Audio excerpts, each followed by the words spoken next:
नमस्कार विद्यार्थी मित्रांनो, स्टडी फ्लो अपडेट्समध्ये आपलं पुन्हा एकदा सर्वांचं स्वागत आहे. मित्रांनो, इंटेलिजन्स ब्युरो म्हणजेच IB मध्ये मल्टी टास्किंग स्टाफ ज्याला म्हणलं जातं MTS, याच्यामध्ये ज्या जागा आहेत म्हणजे जी पदभरती आहे ती सुरू झालेली आहे. टोटल आपण जागा पाहणार आहोत. ज्या डिटेल्स आहेत त्या आपण या व्हिडिओमध्ये पाहूया. व्हिडिओ एंडपर्यंत पहा. नवीन असाल चॅनलवर सबस्क्राईब नक्कीच करा. So as you can see हे त्याचे ऑफिशियल PDF आहे जे की 26 पेजेसचं आहे. पण याच्यामध्ये जी इम्पॉर्टंट इन्फॉर्मेशन आहे त्याबद्दल मी तुम्हाला सांगणार आहे.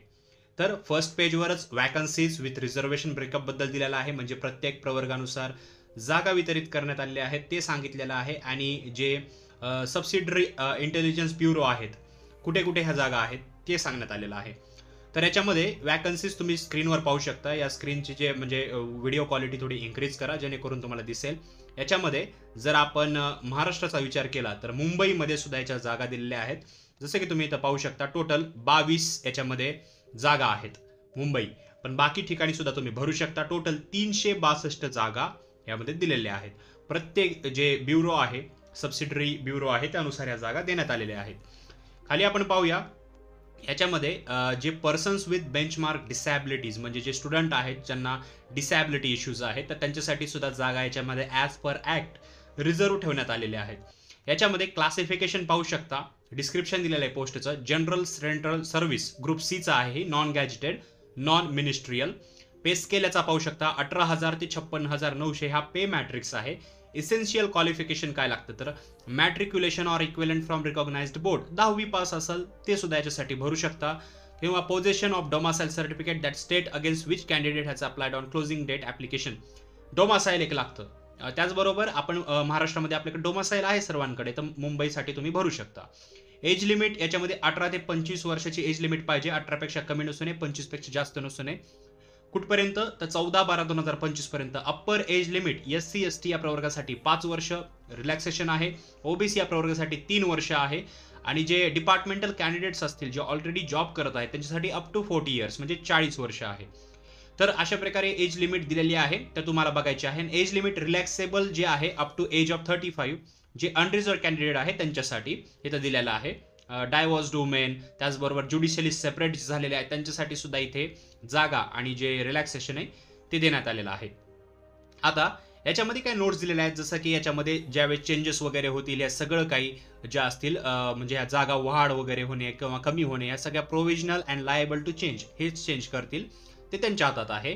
रिझर्वेशन ॲक्टनुसार देण्यात आलेलं आहे. आणि परमिसेबल डिसॅबिलिटीज तुम्ही पाहू शकता की काय काय डिसॅबिलिटीज जे पर्सन्स विथ बेंचमार्क डिसॅबिलिटीज आहेत तर त्यांच्यासाठी सुटेबल कॅटेगरी काय काय आहे ती स्क्रीनवर पाहू शकता.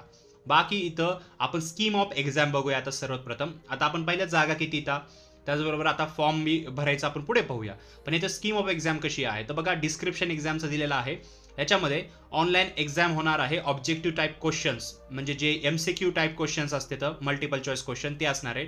हे की 4 पार्टमध्ये डिवाइड करणार आहे. तर 100 क्वेश्चन असतील, 1 मार्क इच म्हणजे एक क्वेश्चन 1 मार्कासाठी असेल.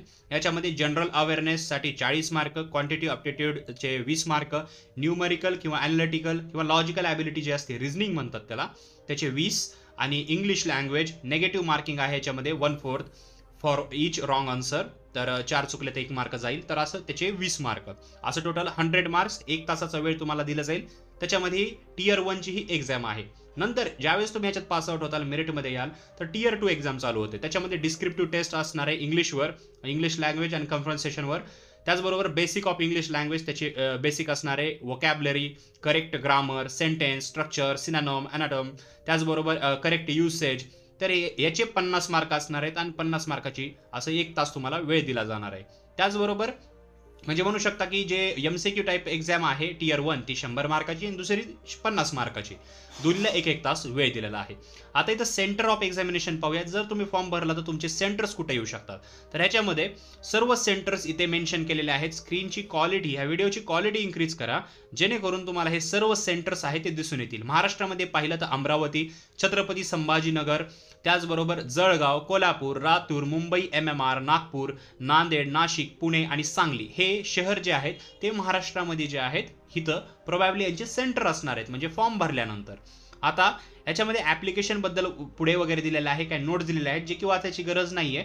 जरी तुम्हाला जाणून घ्यायचं असेल तर व्हिडिओला पॉज करून वाचू शकता, अदरवाईज कमेंट सेक्शनमध्ये विचारू शकता. कॅन्डिडेटचं सिलेक्शन कसं होणार आहे? सर्वात महत्त्वाचं, candidate has to appear in tier 1. Tier 1 मध्ये तुम्हाला जायचं आहे. मल्टिपल चॉईस क्वेश्चन, जी सिटी तुम्ही चूज केलेली आहे तिथे तुमची एक्झाम होणार. नेगेटिव्ह मार्किंग 1/4 राहणार आहे. त्याचबरोबर अनअटेम्प्टेड क्वेश्चन जे असतील त्याला मार्क दिले जाणार नाहीत, म्हणजे तुम्हाला ॲक्युरन्सी असणं गरजेचं आहे. त्याचबरोबर तुम्ही जे क्वेश्चन मार्क फॉर रिव्ह्यू ठेवलेले आहेत ते पण कन्सिडर केले जाणार नाहीत इव्हॉल्युशनसाठी. त्याचबरोबर तुम्हाला याच्यात पासआउट व्हायचं आहे. नंतर टियर 2 ची एक्झाम असणार आहे. टियर 2 मध्ये तुम्हाला पासआउट व्हायचं आहे, नंतर मेरिटमध्ये यायचं आहे, आणि आफ्टर दॅट मेडिकल टेस्ट वगैरे या सगळ्या गोष्टी होतात आणि सिलेक्शन होऊन जातं. याच्यामध्ये ॲप्लिकेशन डेट सर्वात महत्त्वाचं आहे. आता ते बघूया. आपण सर्व काय पाहिलं, आता ॲप्लिकेशन डेट्स काय काय आहेत. तर opening date for online registration 22/11/2025, 22 तारखेपासून हे स्टार्ट होणार आहे. आणि क्लोजिंग डेट असणार आहे 14/12/2025, म्हणजे 14 डिसेंबर 2025 पर्यंत, 22 पासून 14 पर्यंत तुम्हाला हे फॉर्म भरावे लागतील. याच्या अंतर्गतच हे फॉर्म भरले जातील. नंतर तुम्हाला कोणताही वेळ वाढवून दिला जाणार नाही. Last day of submission of online fees, म्हणजे जर तुम्ही फॉर्म भरलाय आणि फी राहिलेली आहे तर 16 डिसेंबर पर्यंत तुम्ही ती फी भरू शकता, रात्री 12 वाजेपर्यंत बँकिंग आवर्समध्येच. तर नंतर जर फी भरायची असेल, ऑनलाईन सध्या भरायची असेल तर तुम्ही डेबिट कार्ड वगैरे वापरू शकता. पण 2 दिवसानंतर म्हणलं तर तुम्हाला बँक थ्रूच ती फी भरावी लागते. त्यामुळे विहित वेळेतच फॉर्म भरा आणि इमिडिएटली फीस भरून टाका. इथं जनरल इन्स्ट्रक्शन्स दिलेले आहेत, जसं की ॲप्लिकेशन करताना तुम्हाला ऑनलाईन ॲप्लिकेशन, तुमचा व्हॅलिड फोटो, तुमची मार्कशीट, सर्टिफिकेट, क्लास 10वीचं, त्याचबरोबर तुम्हाला क्लास 12 किंवा डिप्लोमा असेल जर ते पण लागत असेल तर ते पण भरायचं आहे. कसं अप्लाय करायचं आहे, तर ईमेल आयडी, मोबाईल नंबरनं तुमचं अकाउंट क्रिएट करणं, स्टेप 1 त्याचं रजिस्ट्रेशन करणं, रिलॉग इन करणं, तुमच्या ज्या डिटेल्स आहेत त्या फिलअप करणं. तर या सर्व गोष्टी तुम्ही ऑनलाईन पद्धतीनं करू शकता. मित्रांनो, तुम्ही जर फॉर्म भरण्यासाठी इंटरेस्टेड असाल तर नक्कीच आम्हाला कॉमेंट सेक्शनमध्ये कॉमेंट करा. तुम्हाला मी याची जी नेक्स्ट डिटेल आहे त्या मी प्रोव्हाइड करेल. आता याच्यासाठी फी किती आहे, तर बघा, ऑल कॅन्डिडेट्स ज्याच्यामध्ये 550 रुपये रिक्रुटमेंट प्रोसेसिंग चार्जेस पडणार आहेत, 550 रुपये, आणि जे एक्झामिनेशन फी आहे ती 100 रुपये, असे टोटल 600 रुपये पडतील. आणि male candidate of unreserved EWS आणि OBC कॅटेगरीज एक्झामिनेशन फी त्यांची 100, addition to recruitment process charges 500 रुपये, म्हणजे 550 रुपये, असे टोटल 650 रुपये तुम्हाला फी भेटेल. आता फी लागेल. आता all SC ST candidates, female candidates, person with benchmark disabilities किंवा ex serviceman who are eligible for reservation are exempted from payment of examination fee. तुम्हाला फक्त जे प्रोसेसिंग चार्ज आहे ती भरावी लागेल. एक्झाम फी जी आहे 100 रुपये, ती भरायची गरज नाही. तर अशा प्रकारे इथं दिलेलं आहे. बँकिंग चार्जेस लागत असतील तर ते तुमचं ही आहे. मोड ऑफ पेमेंट्स दिलेले आहेत, SBI, ePay लाईट, त्याचबरोबर तुम्ही डेबिट कार्ड, क्रेडिट कार्ड या थ्रू जे आहे ते असा फॉर्म भरू शकता. बाकी ज्या डिटेल्स आहेत त्या वॉर्निंग्स, नोटिसेस वगैरे दिलेल्या आहे, अपेंडिक्चर वगैरे दिलेलं आहे, हे काय पाहायची गरज नाही. 14 तारखेपर्यंत फॉर्म भरून घ्या. मॅक्झिमम 2 दिवस तुम्हाला आगाऊ दिले जातील फी भरण्यासाठी. आणि तुम्ही जर इंटरेस्टेड असाल, तुम्हाला जाणून घ्यायचं असेल की फॉर्म कुठे भरायचा आहे, कसा भरायचा आहे, तर कॉमेंट सेक्शनमध्ये विचारा, मी तुम्हाला तिथं गाईड करेल आणि तुम्ही फॉर्म भरू शकता, कारण 10वी पासवर तर फॉर्म आहे. तर मित्रांनो, व्हिडिओ आवडला असेल तर लाईक करा, शेअर करा, चॅनलला सबस्क्राईब करून बेल आयकॉनवर प्रेस करा. याची लिंक्स, याचं जे काही मटेरियल तुम्हाला पाहिजे असेल किंवा काही अडचणीत असेल तर कॉमेंट सेक्शनमध्ये किंवा इंस्टाग्रामवर आमच्याशी डायरेक्टली कॉन्टॅक्ट करू शकता. आम्ही तिथे आहोत तुम्हाला हेल्प करायला. So thanks for watching.